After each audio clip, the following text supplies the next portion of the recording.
Hi friends, welcome back to my channel. இன்றைக்கி நம்ம வீடியோவில் சின்னவங்கலேருந்து பெரியவங்க வரைக்கும் எல்லாருக்குமே பிடிச்ச பீஸா ரெசிபி தான் பார்க்க போகிறோம். இந்த லாக்டவுன் பீரியடில் வந்து நிறைய பீஸா ஷாப்ஸ்லாம் இல்லை. ஸோ நம்ம வீட்டு குட்டீஸ்க்கு நம்ம வீட்டிலையே மைதா, ஈஸ்ட், ஓவன்லாம் இல்லாமல் ரொம்ப ஹெல்த்தியாக கோதுமை மாவு வச்சு செம டேஸ்டியாகவும் சீக்கிரமாகவும் ஒரு பீஸா ரெடி பண்ணி கொடுத்துடலாம்.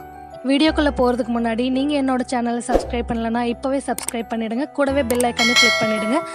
சரி, வாங்க பீஸா எப்படி செய்கிறதுன்னு பார்க்கலாம். ஃபஸ்ட்டு நம்ம பீஸா பேஸ் ரெடி பண்ண போகிறோம். அதுக்காக இந்த டம்ளரில் 1 டம்ளர் கோதுமை மாவு எடுத்திருக்கேன். அடுத்து 1/4 spoon baking soda, 1/4 spoon baking powder, தேவையான அளவு உப்பு, 1 ஸ்பூன் சுகர், இது எல்லாத்தையும் ஆட் பண்ணிவிட்டு நல்லா ஒரு வாட்டி மிக்ஸ் பண்ணி விட்டுக்கலாம். இந்த ஸ்டேஜில் வேணும்னா நெய் இல்லைன்னா எண்ணெய் வந்து 1 ஸ்பூன் ஆட் பண்ணிக்கலாம். அடுத்து 1/4 டம்ளர் தயிர் ஆட் பண்ணிக்கலாம். இதை நல்லா மிக்ஸ் பண்ணி விட்டுட்டு தேவையான அளவு கொஞ்சம் தண்ணி ஊற்றிட்டு சப்பாத்தி மாவு பதத்துக்கு மாவு பிசைஞ்சு எடுத்துக்கலாம்.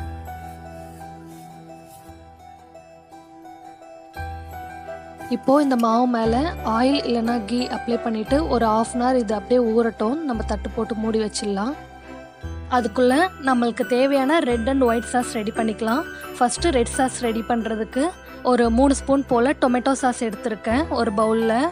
தென் ஒரு 1/4 ஸ்பூன் போல் பூண்டு, அப்புறம் ஒரு 1/4 ஸ்பூன் ரெட் சில்லி ஃப்ளேக்ஸ். இந்த ரெட் சில்லி ஃப்ளேக்ஸ் வந்து நம்ம காஞ்ச மிளகா யூஸ் பண்ணுறோம்ல, அதை தான் நான் வந்து மிக்ஸியில் ஒரு ஓட்டி எடுத்திருக்கேன். இப்போ இது எல்லாத்தையும் நல்லா மிக்ஸ் பண்ணிக்கலாம். நம்மளோட ரெட் சாஸ் ரெடி ஆயாச்சு. அடுத்து நம்ம வந்து ஒயிட் சாஸ் ரெடி பண்ண போகிறோம். இந்த ஒயிட் சாஸ் எதுக்குன்னா நம்ம வந்து சீஸ் யூஸ் பண்ண போகிறதில்ல இன்றைக்கி, அதனால் இதை ரெடி பண்ணிக்கலாம். ஃபஸ்ட்டு வந்து ஒரு தவாவை ஹீட் பண்ணிவிட்டு அதில் 1 ஸ்பூன் போல் பட்டர் சேர்த்துக்கலாம். பட்டர் நல்லா மெல்ட் ஆகட்டும். பட்டர் மெல்ட் ஆனதும் 1 ஸ்பூன் மைதா ஆட் பண்ணிக்கிறேன். இதை வந்து நல்லா கலந்து விட்டுக்கலாம். இப்போது இது கூட ஒரு 1/2 டம்ளர் பால் எடுத்து வச்சுருக்கேன். நல்லா கட்டியான பாலாக சேர்த்துக்கோங்க. அப்போ தான் நல்லா வந்து க்ரீமியாக நல்லா டேஸ்ட்டாக இருக்கும்.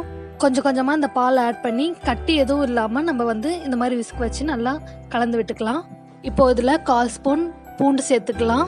இதை நல்லா மிக்ஸ் பண்ணிவிட்டு கொஞ்சம் பெப்பர் ஆட் பண்ணிக்கலாம். இப்போது எல்லாத்தையும் நல்லா மிக்ஸ் பண்ணி விட்டுருங்க. இது கொஞ்சம் கட்டி ஆகிற மாதிரி இருந்ததுன்னா கொஞ்சமாக தண்ணி ஆட் பண்ணிவிட்டு நல்லா கட்டி இல்லாமல் மிக்ஸ் பண்ணிக்கோங்க. உங்களுக்கு வந்து இந்த கார்லிக் பெப்பர் வந்து வேணான்னா நீங்கள் ஸ்கிப் பண்ணிக்கலாம்.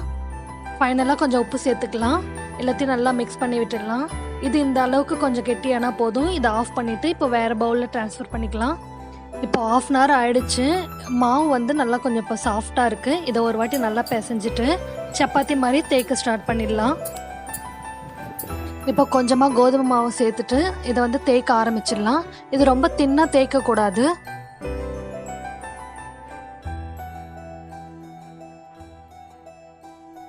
இந்த அளவுக்கு திக்காக இருக்கணும். இப்போது நம்ம இந்த தவாவில் தான் வந்து பீஸா ரெடி பண்ண போகிறோம். இந்த டவாவில் லைட்டாக ஆயில் அப்ளை பண்ணிக்கலாம். அப்ளை பண்ணிவிட்டு இந்த பீஸா பேஸை வந்து இதில் வச்சுட்டு கொஞ்சம் ஈவனாக ஸ்ப்ரெட் பண்ணி விட்டுக்கலாம். அப்புறம் இந்த மாதிரி ஒரு ஃபோக்கில் அங்கங்கே ஹோல்ஸ் போட்டுக்கலாம். ஏன்னா நம்ம பேக்கிங் சோடாலாம் யூஸ் பண்ணியிருக்கோம் இல்லையா, ஸோ வந்து இந்த மாதிரி ஹோல்ஸ் போட்டால் ஈவனாக உப்பி வரும். இப்போது இது மேலே ஃபஸ்ட்டு நம்ம ரெடி பண்ணி வச்சுருக்க ரெட் சாஸ் அப்ளை பண்ணிக்கலாம். நல்லா ஈவனாக ஸ்ப்ரெட் பண்ணி விட்டுக்கோங்க. இது ஸ்ப்ரெட் பண்ணதும் இப்போ ஒயிட் சாஸ் இது மேலே அப்ளை பண்ணிக்கலாம் ஈவனாக. இப்போது இதில் வந்து வெஜிடபிள்ஸ் சேர்த்துக்கலாம். வெஜிடபிள்ஸ் வந்து உங்களோட விருப்பம் தான், எந்த வெஜிடபிள்ஸ் வேணால் சேர்த்துக்கலாம். நான் வந்து இன்றைக்கி capsicum, onion, tomato, carrot, sweet corn சேர்த்துருக்கேன்.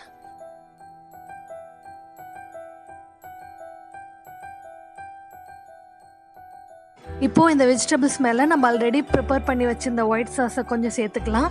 அப்படி இல்லைன்னா மொசரல்லா சீஸ் கூட துருவி போட்டுக்கலாம். ஃபைனலாக ரெட் சில்லி ஃப்ளேக்ஸ் சேர்த்துக்கலாம். இதில் வந்து ஒரிகானோ, மிக்ஸ்டு ஹெர்ப்ஸ் கூட சேர்த்துக்கலாம். ஆனால் நான் இன்றைக்கி வந்து அதெல்லாம் சேர்க்கல. கடைசியாக இந்த ஓரங்களில் மட்டும் கொஞ்சமாக ஆயில் சேர்த்துக்கலாம். அவ்வளோதான். நம்ம இப்போ இதை ஹீட் பண்ணிட்டா பீஸா ரெடி ஆகிடும்.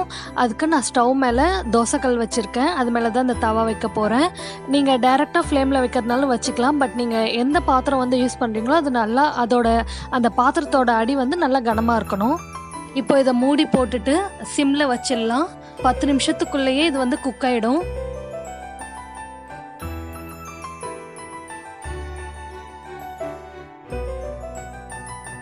இப்போ வந்து எனக்கு 8 மினிட்ஸ் ஆகிருக்கு. இதை நான் ஓப்பன் பண்ணி பார்க்குறேன்.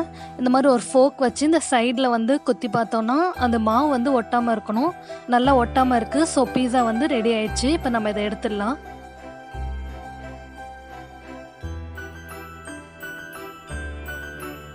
ரொம்ப சீஸியான பீஸா ரெடி ஆயாச்சு. நான் இப்போ இதை கட் பண்ண போகிறேன். பார்க்கவே செம்மையாக இருக்குல்ல. ஓகே ஃப்ரெண்ட்ஸ், உங்களுக்கு இந்த ரெசிபி கண்டிப்பாக பிடிச்சிருக்கும்னு நினைக்கிறேன். நீங்களும் இந்த பீஸாவை உடனே செஞ்சு பார்த்துட்டு எப்படி இருந்ததுன்னு மறக்காமல் கமெண்ட் பண்ணுங்கள். தென் எப்பயும் போல் லைக் பண்ணுங்கள், ஷேர் பண்ணுங்கள், கமெண்ட் பண்ணுங்கள். மறக்காமல் சப்ஸ்கிரைப் பண்ணிவிடுங்க. கூடவே பெல் ஐக்கானை கிளிக் பண்ணிவிடுங்க. அப்போ தான் நான் போடுற வீடியோஸ் எல்லாமே உங்களுக்கு நோட்டிஃபிகேஷனில் வரும். தென் தேங்க்யூ, பாய் ஃப்ரம் தீக்ஷிஸ் மாம்.